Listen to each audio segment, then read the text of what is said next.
Jadi pernah mungkin saya ceritakan bagaimana orang yang ingin mencari ilmu yang bisa membuat batu menjadi emas.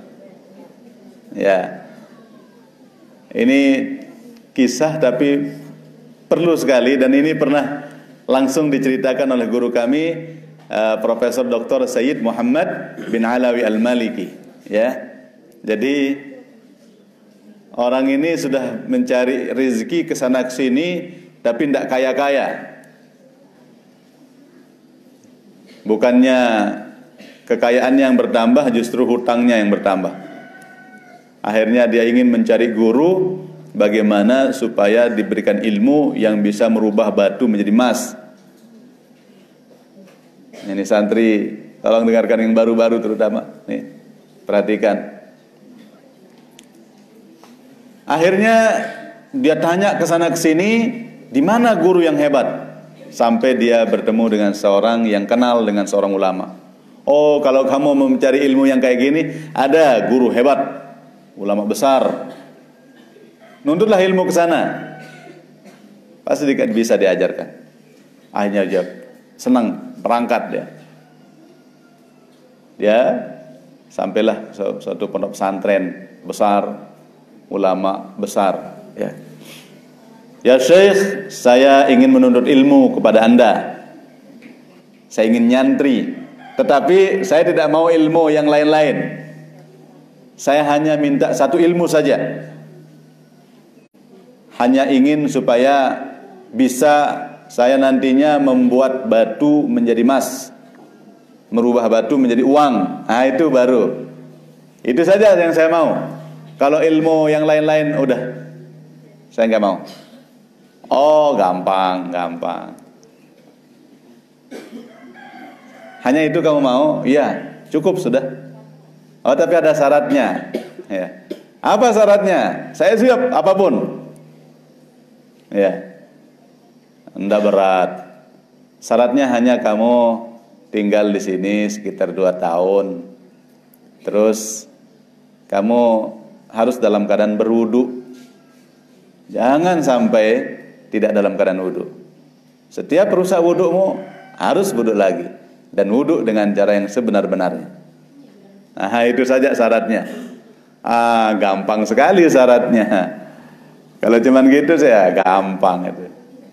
Jangankan 2 tahun, 3 tahun saya siap. Ya, daripada ke Malaysia enggak kaya-kaya. Begitulah kira-kira, benar dia sebut Malaysia. Ya. Udah, gimana? Kapan mulai? Ini sekarang mulai. Saya ajar dulu kamu cara yang wudu yang benar. Oh, diajarkan dengan wudu yang betul-betul, dengan bacaan-bacaannya, dengan segala hal. Berarti cuman ini, Pak Guru, saya ya cuman itu aja. Saya berarti boleh nggak ikut ngaji? Silahkan, sekehendak kamu.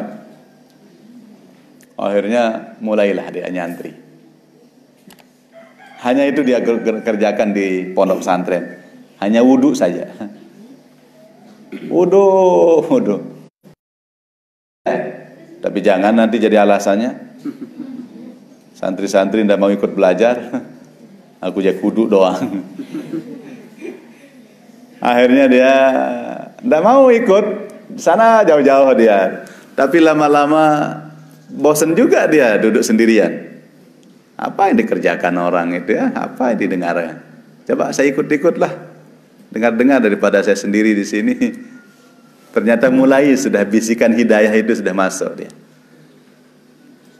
Kenapa? Karena wudu bersih jadinya dia. Wudu dengan benar dia. Akhirnya lama-lama hatinya mulai bersih. Bersih, terhapus dia noda-noda itu sedikit demi sedikit gara-gara wudu. Dosa yang pernah terlalu banyak dia lakukan selama ini membuat hatinya tertutup. Nah, sekarang sudah mulai terbersihkan.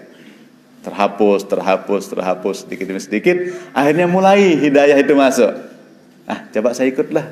Walaupun di belakang-belakang, duduk dia di sana, dia duduk. Didengar isi pengajian, didengar. Lama-lama kok nikmat dia, seneng dia. Oh, bagus pengajiannya. Lama-lama maju, akhirnya dia paling depan. Senang dia lagi ngaji. Dia dengar fadilah duha, dia amalkan. Dia dengar fadilah tahajud, dia amalkan. Akhirnya dia santri yang paling rajin tahajud. Tidak perlu dibangunkan, dia sudah bangun. Ini kenapa ini sulit-sulit dibangunkan? Mungkin terlalu hitam ini. Hatinya perlu dibasuh dengan wudu. Sering-sering wudu anakku semua. Insya Allah kalau sering wudu, insya Allah tidak terlalu sulit nanti dapat hidayah. Bukan hadiah, dapat hidayah. Insya Allah nanti hadiahnya belakangan. Ya, rajin wudu. Ini sudah dibangunkan. Ya Allah, tidur lagi. Bangun tidur, kok tidur lagi. Gimana ini? Ya, tapi pelan-pelan, pelan-pelan. Terus sedikit demi sedikit. Jangan bosan, yang penting istiqomah anakku semua. Akhirnya dia ini terus menerus ngaji, hanya rajin dia tahajud. Apa yang terjadi? Belum 2 tahun dia di sana, dia sedang nimba air untuk wudu. Ternyata yang naik adalah mas, bukan air, mas yang naik. Dia lihat mas, tapi dia tidak terkejut lagi. Kenapa mas? Saya butuh air. Dituang lagi. Lagi dia nimba, yang naik emas lagi.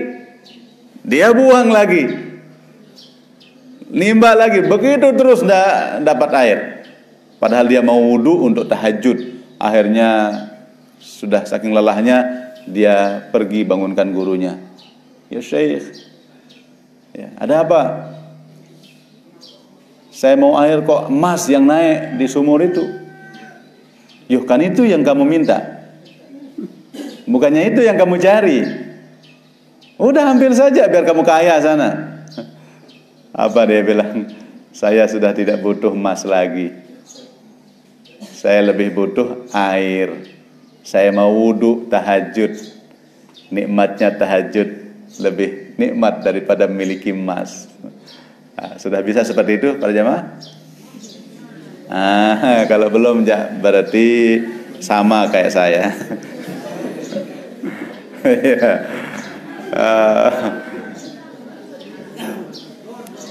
Masih lebih senang lihat emas daripada air wudu.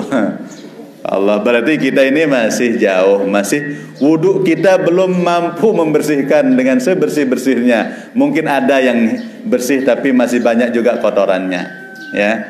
Terutama kotoran yang masih nempel di hati kita adalah hubbud dunya wa karahiyatul maut. Cinta dunia enggan mati.